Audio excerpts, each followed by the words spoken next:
we all talk about hospitality. Now, one thing we do thrive is events and hospitality as Bangladeshis. And if anything, I've got an expert today for this part of the segment. It is Shaz Haris. Welcome to the show. Thank you for having me. You're very welcome. Now, you've been in the industry for what, nearly 30 years? Now you're giving my age away. No, I'm not. That's not true. That's not true. 30 years is a very long time. It is a long time. And of course, what I really want to know is what first sparked your interest? I think it's my mum. She was the events organizer queen with all the dawots at home. Yes. So we were 5 brothers and my dad, no sisters. So she had to really, she had to do everything. She had to do everything. So she was event managing. If there's a big dawat coming up, she'll organize the house. We all had to. She had high standards, and I think, the inspiration I get from her. MashaAllah. I mean, talk about high standards. Now, you've taken those standards and, of course, you've made it something of your own and you've developed it into this amazing business, of course, whether it be in the hospitality industry, of course, within the events. Now, I can already name a few of the events, so I'm going to look at my little list because I've got a list here. Of course, you've done hip-hop concerts with artists like Ice Cube, whoever knows Ice Cube, right? And of course, is it the Wu-Tang clan to major festivals, of course. That's right, yeah. Now, how did those early experiences, of course, shape your career? Because it's not easy to get events like that, and once you do get those events, it really shapes what sort of events you're going to do in the future. So what did it mean for you at the time? So it started back in the university, to be honest. University? So Wow. university early. days, that's where the events started. I started organising sort of coach trips to Alton Towers for the students. And then it led to other events, music events, and it just grew from there, you know. And when you're in that industry, you get to meet a lot of different people and you network a lot. And then I started doing music events, and then I took it to Cardiff, and it just grew from there. And you must be a very organised person, I must say then. I'm not really organised. I doubt it, I doubt it. I'm really bad. Really? Yeah, seriously. But yeah. you must have a great team then, if anything, to support you. I work under pressure, I think. That's the best way, you know. You know what, I think a lot of us Bangladeshis do that. I think I work under pressure as well, a lot better, if anything. Like, if you give me a bit of a time, I won't listen to it, but under pressure, perfect. But of course, moving on, now you've worked behind the scenes on huge moments. Now, it's not just itself with the music festivals, it's also the Champions League final after party in 2017. So yeah, we had the Black Eyed Peas hosting the parties, we had all the footballers down. It was a huge event. What was that like for you? So it was a big accolade, you know. Firstly, the Champions League final was in Cardiff, that was huge. And so all eyes were on Cardiff, and to be able to host an after party for the event was absolutely amazing. Amazing. And what kind of level of dedication does that take? I mean, it's a big event. Yeah, so it's a lot of organising. You know, you got to make sure that all the systems are put in place so everything flows and works. And yeah, managed to do it. And do you get stressed at the time? What's it like? What's the feeling at the time? Like once you get the party, of course. You're under stress, but then you work better under stress. You know, you just try to get the job done. You steam through. Of course. I mean, you're doing a great job. Clearly, if you're being in the industry for 30 years, then more. It's been a while. No, alhamdulillah, so far so good. But now let's talk a bit about the Halal Food Festival, because I understand, obviously, we see it here in London all the time, of course, every year that I've been here at least. And of course, now we've got the Halal Food Festival in Cardiff. Coming up. Is that coming up soon? So we got the big Halal Lifestyle Expo, right. Which is going to be on February the 8th. Okay. It's 10 days before Ramadan. It's a great way of getting the Muslim community together, all the different businesses to network, connect, and get inspired. But why is it so important within the hospitality industry to network so much? I mean, for young people who want to go into this industry. So yeah, networking is very important because obviously, you know, you're making the connections, getting to meet the right kind of people that will open up a lot more opportunities.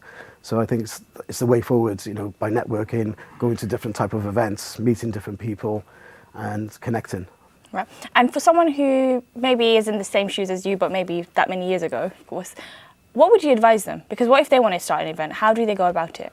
I think it's important there's a lot of community events going on. So if you can get involved within the community, community events, whether it's a charity event or a community, Bangladeshi community event, I think it's a good way of coming together and organising an event. Yeah. Now talking about the expo, because obviously we've talked about your career as well. How does that differ from like a food festival, and what's the bigger vision behind it? Sorry, what was that? Sorry, so because it's an expo, how does it differ from a food festival, and what was your vision behind it? So we do organise a food festival.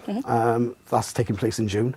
Inshallah. But the expo is more about businesses. I think it's very important, especially at this moment in time, the kind of racism that's going on at the moment. Yes. So this event is open to Muslims and non-Muslims. So it's a way of integrating, meeting different people and connecting.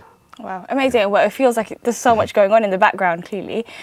So moving on, of course, you've started with small ideas as a student and then you grew them into something a lot bigger, international, major national events, if anything. Now, what lessons does that journey teach young entrepreneurs nowadays looking into events like this? Or if there's a lesson that you've learned, if anything? I think, experience, it's don't be scared, just throw yourself into the deep end. And I think that's the best way you learn, really. When you do throw yourself into the deep end, you need to make it work and make it happen. No, and when there are mistakes to be made at events, how do you deal with it? Don't tell anybody. Yeah, no, that's the best way to deal with something.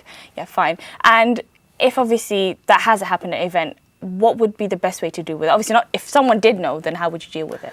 So mistakes do happen, so it's just making sure, so if it's the client, making sure that they know why the mistake happened and how to sort of get through it, basically. Yeah, of course. Persevering, perfect. Now, more than anything else, I do realise that you work for charities. You're big on charities, your awareness for charities and things like that. And of course, I know you also, what that means is it changes the way you look at success. It's not just about getting the money, getting the numbers, getting this, but it also means you're giving back to the community. Now, what does success mean for you? I mean, the skills that you acquire doing these events, you can help in so many different ways. So charity is a way of utilising those skills to be able to bring people together and raise money. Right. The connections that you've got, the network that you have. Of course, and I know you've got the RFC event coming up soon. So tell me a bit about that. That's right. So that's taking place on March the 1st. Inshallah, that's going to be an iftar party in Cardiff. Okay. So we're in the process of organising that. So yeah, keep the date free. Will it be free tickets? What will it be like? Do we know yet, or we still have to wait? There will be tickets for this event, but it'll be a great event. It's got a lot of things organised for it. Because it is for charity, of course. It's for charity as well. Yes, exactly. Yeah. Fine. And I know recently as well, your father had attended was it the food festival? So I organised a food festival yes. Back in 2019. So he didn't go to many of the events, but he turned up at that event, and I could remember him turning up, and I got so happy seeing him there. And so I went up to him, fussing over him. It was like he was giving his seal of approval for the Halal Food Festival. 2 months later, he sadly passed away. So the photo that I got of him at the event is very treasured. I wish I got that picture off you, because that would have been something to share with the audience. Definitely. Now, you looking back, do you think having Dad at the event was the best thing that could have happened at the time? So having your dad at the event, was that the best thing? Yeah, it gave me a lot more encouragement, and it was like he gave his seal of approval. This is the way to get involved with the community. Keep going. Yeah, definitely. Fine. And now, looking ahead, what is the legacy you hope to leave behind, of course, for Wales and the generation beyond? Anything? Well, doing this Halal Food Festival and the Expo is an event which is growing. So, last year for the food festival we had over 20,000 people. So we're hoping that this can grow, and we want to bring it to London. We want to take it to different cities. So, inshallah. Right, inshallah. And of course, you touched upon a bit about the racism nowadays. Of course, it's going on. But why does the hospitality industry change that, if anything, like having these events? Food brings people together. Everyone loves food. That's whatever colour you are, that's very true. Whatever religion you are, it brings people together. That's very true. And that's exactly what happens at your events, right? Definitely. Amazing. Yes. Thank you so much for being on the show, Shaz. Thank you for having me. Thank you very much.